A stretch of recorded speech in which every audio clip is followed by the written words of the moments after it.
As I'm sure you recall, I've spoken to our Board of Education 4 times before. The very first time was in February 2021 when I asked ISD to provide virtual students and teachers the same commitment, resources, and support that it was providing in-person students and teachers.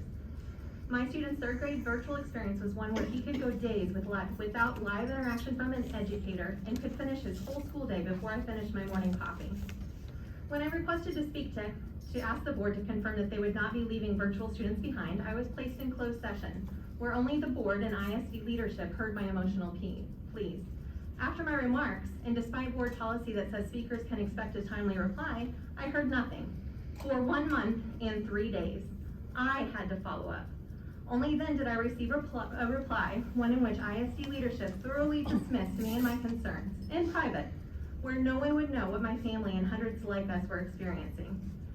2 months later, the Black Student Union Student Group requested an audience before the board. They too were placed in closed session, where only the board and ISD leadership heard them, in private, where no one would know what the students had to say. Why did it seem like all decisions and hard discussions were happening behind closed doors or just designed to be made hard to participate in? Because they were and are. This appearance of a culture of secrecy, inaccessibility, and non-transparency led me to create a Facebook page, Independence Missouri Education News and Information. I report on items before our board and in our district because I do not believe our board is encouraging public engagement. I am one mom who now takes it upon herself, time permitting, to better understand the happenings of our Board of Education because I was once dismissed and ignored in private by the leaders on this dais. It's a lot to carry.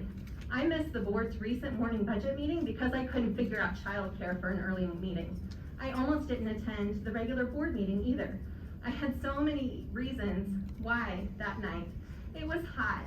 The agenda seemed fairly low key. No offense, but I like my family more than I like you guys. The May meeting had likely been where I had caught COVID for the very first time. I just wasn't feeling it last June. But the meetings aren't recorded or broadcast. The minutes from last month won't be posted until after tonight's meeting. The board packets aren't released publicly. If I wanted to know what was happening, even on the most basic level, I had to go in person. I was the only person in the room that night who did not work for the district or have business before the district. Imagine my surprise when the one line item, approval of challenge materials review committee recommendation, was actually an approval of banning a book from district libraries. Admittedly, even someone like me who is pretty tuned into these board meetings glanced over that one quick line because that is the only context the public gets. We weren't told what the recommendation was, what the book was, what the challenge was. Even after the board meeting's conclusion, I still didn't know why the book was removed. That information wasn't included in the board packets, which I special request to receive. I had to submit a sunshine request and wait 3 days to see the original complaint, who was selected for the committee, and their meeting notes to even know what the inappropriate material was. All information I believe should have been public from the very beginning. Only after that sunshine request did we know for sure that the book was removed for referencing a non-binary character in an age-appropriate manner. If I had not gone to that June meeting, would the public even know our board voted to remove a book from its library? I don't think we would. One mom should not be the reason people know about any board decision, let alone one of this caliber. If you've read the full book of Cats vs. Robots, which I hope you did before 6 of you voted to remove it, you would know its overarching theme is that labels do not define who we are. You can be a cat who likes orders, a robot who breaks its programming. Spoiler, you can even be a robot that's also a cat. It's okay to fall somewhere in between.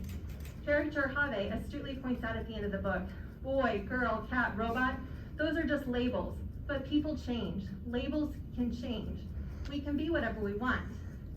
The labels of inaccessible, not transparent, and not accountable to our community, and now sadly hurtful to non-binary students and families, do not have to define the ISD Board of Education. Labels can change. You can be the board you should have been since the beginning. So will you change? And this is me formally requesting a response within a reasonable period of time per Board Policy 0412.